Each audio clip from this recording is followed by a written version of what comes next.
single one of you guys, where's the Amir? Who's the Amir? Yeah. Adi, if we can get, he got gassed. If you can give that pen and paper, sisters, you've got pen and paper, yeah? I want every single one of you guys to write one question down. It doesn't have to relate to the dawah. Don't forget, like I said, after he's finished, brother, if you can get pen and paper around, write down questions. You can write more than one if you like. Alright, Assalamu alaikum wa rahmatullahi wa barakatuh.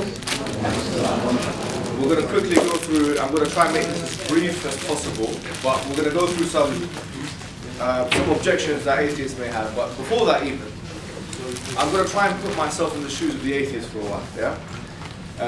I'm going to go through some exercises, some mental exercises, inshallah, before we do the go-up with Adam.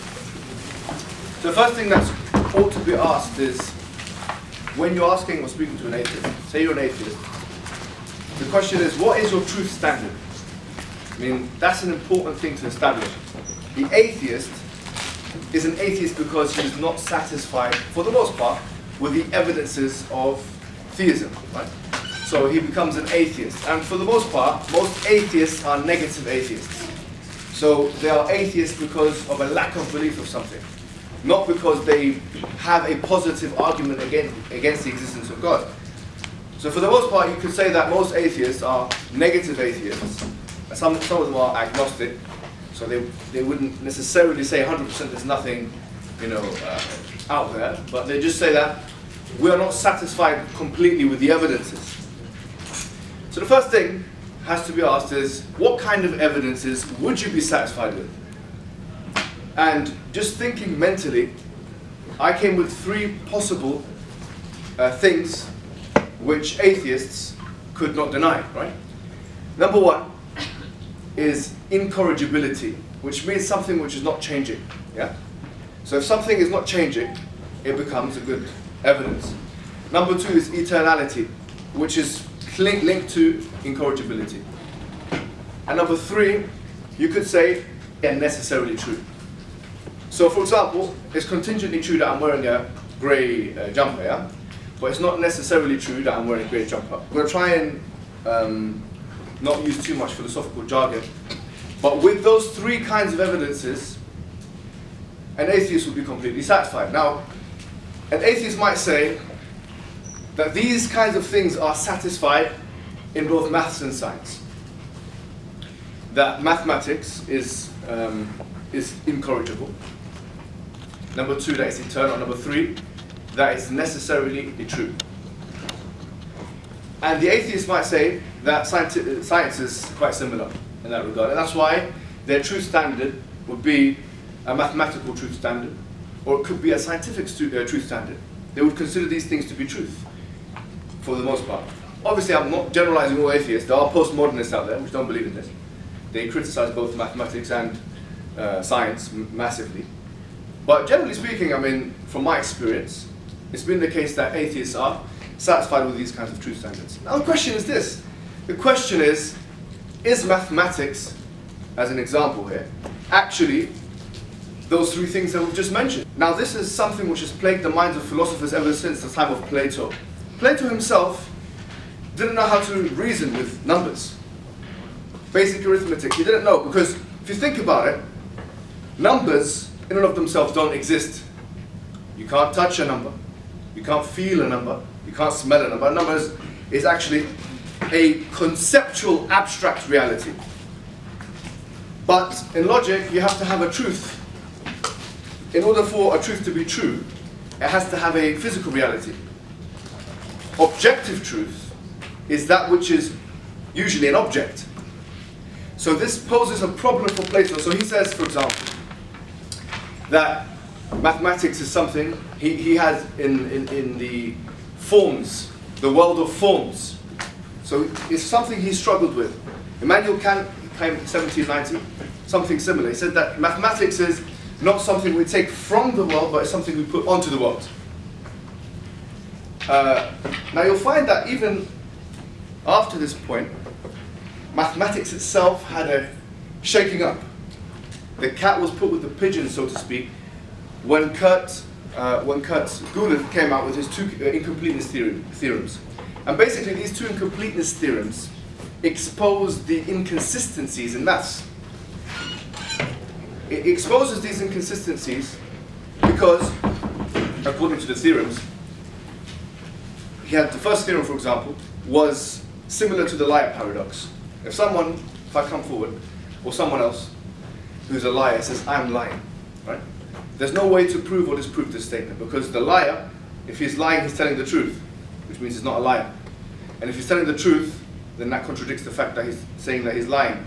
Now, something similar was put in a mathematic format, and from that perspective, this is called the incompleteness theorem, mathematics was seen to be inconsistent, an inconsistent model.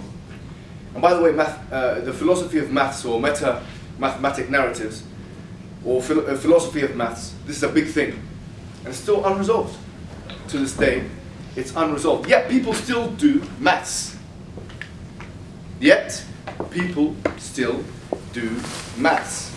Maths have axioms which cannot be proven. They are only self-evident. They are self-evident axioms. Which means, to believe in such axioms, you have to have faith. Because there's no evidence of those axioms. There's no evidence.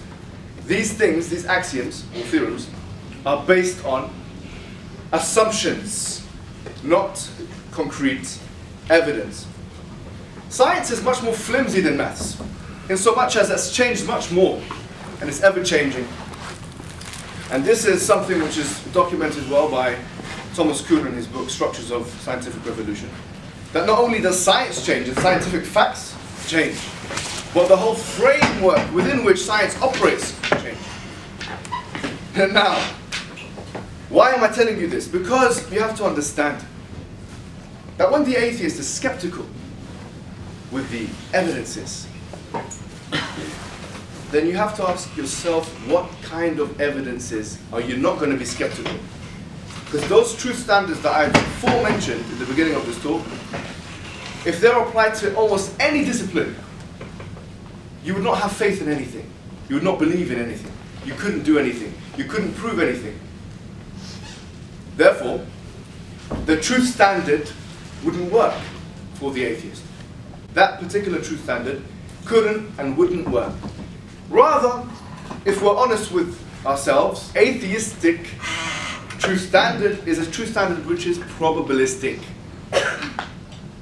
Is a truth standard which is probabilistic. We as human beings work on probability reasoning almost every single day. If something is 99% assured, we're happy. If something is 99% assured, we can say we're certain of it almost. Or we can definitely say we're certain of it. And if it all piles up in front of us as a big heap of evidence, then this assures us. This is where the arguments that are put forward by the atheist, or the lack of belief that the atheist has, I would say is unsubstantiated. Because if you use a probabilistic reasoning, okay, there is no doubt in almost anyone's mind that you will come to very many conclusions about this universe. The fact that it's fine-tuned. And when I say it's finely tuned, I'm not saying that it's aesthetically pleasing. I'm not saying that. That's not what fine-tuning means. Fine-tuning means it's fine-tuned to allow any kind of life to exist within it. This is fine-tuning. Atheists and non-atheists, Muslims, Christians, Jews, anyone who's done science agrees with this. I'm not saying there isn't any rogue opinion, but I am saying this is the normal approach to the cosmological environment around us. Martin Rees wrote a book called Just 6 Numbers. And he said that any of those 6 numbers, had they been different, the universe would not be as it is, and it would not allow human life to exist.